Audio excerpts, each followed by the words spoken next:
Ajit, Adhik Ravichandran combination మరోసారి repeat అవబోతోంది. Good Bad Ugly cinema తర్వాత వస్తున్న ఈ కొత్త ప్రాజెక్ట్ను AK-64 అని తాత్కాలికంగా పిలుస్తున్నారు. ప్రస్తుతం ప్రీ ప్రొడక్షన్ స్టేజ్లో ఉన్న ఈ సినిమా 2025 అక్టోబర్లో సెట్స్ మీదకు వెళ్లి 2026 సమ్మర్లో రిలీజ్ కానుంది. గుడ్ బ్యాడ్ అగ్లీ తమిళనాడులో ఘన విజయం సాధించిన తర్వాత ఈ రెండో సినిమాపై అభిమానులు భారీ అంచనాలున్నాయి. మొదట మైత్రి మూవీ మేకర్స్ నిర్మించాల్సిన ఈ సినిమాను ఇప్పుడు రోమియో పిక్చర్స్ తీసుకుంది. నిర్మాతగా రాహుల్ బాధ్యతలు చేపట్టారు. తాజాగా ఈ చిత్రంలో శ్రీలీల ఎంట్రీ అఫీషియల్ గా కన్ఫర్మ్ అయింది. అయితే ఆమె అజిత్ కి జోడీగా కానుందని టాక్.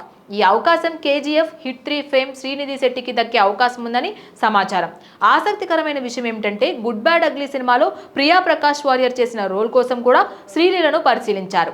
ఆ పాత్రలో వచ్చిన తొట్టు తొట్టు పేసుం సుల్తానా రీమిక్స్ సాంగ్ సోషల్ మీడియాలో వైరల్ అయిన సంగతి తెలిసిందే. కన్నడలో కెరీర్ ప్రారంభించిన శ్రీలీల తెలుగు సినిమాల్లో మంచి స్థానం సంపాదించుకుంది. ఇటీవల కొన్ని చిత్రాలు ఆశించిన స్థాయిలో రాకపోయినా ఆమెకు అన్ని ఇండస్ట్రీల్లోనూ క్రేజ్ తగ్గలేదు. ప్రస్తుతం AK-64తో పాటు హిందీలో కూడా డెబ్యూ, అలాగే సుధా కొంగర, శివకార్తికేయన్ కాంబినేషన్లో పరశక్తి అనే తమిళ ప్రాజెక్టులో కూడా నటిస్తోంది. ఇక సంగీతం వైపు చూస్తే AK-64లో అజిత్, అనిరుద్ రవిచంద్ర కాంబో మళ్ళీ రిపీట్ అవుతోంది. వీరి గత ఆల్బమ్స్ అన్ని హిట్ కావడంతో ఈ రీయూనియన్ పై మ్యూజిక్ లవర్స్ లో కూడా మంచి హైప్ ఉంది. సక్సెస్ టీమ్, పాపులర్ కాస్టింగ్, ఇంకా good Bad ugly success sentiment కలిసి AK-64ని 2026లో అత్యంత ఆసక్తిగా ఎదురుచూస్తున్న తమిళ సినిమాల్లో ఒకటిగా మార్చేశాయి. Please subscribe to the channel and download the Politicos app from the links in the description.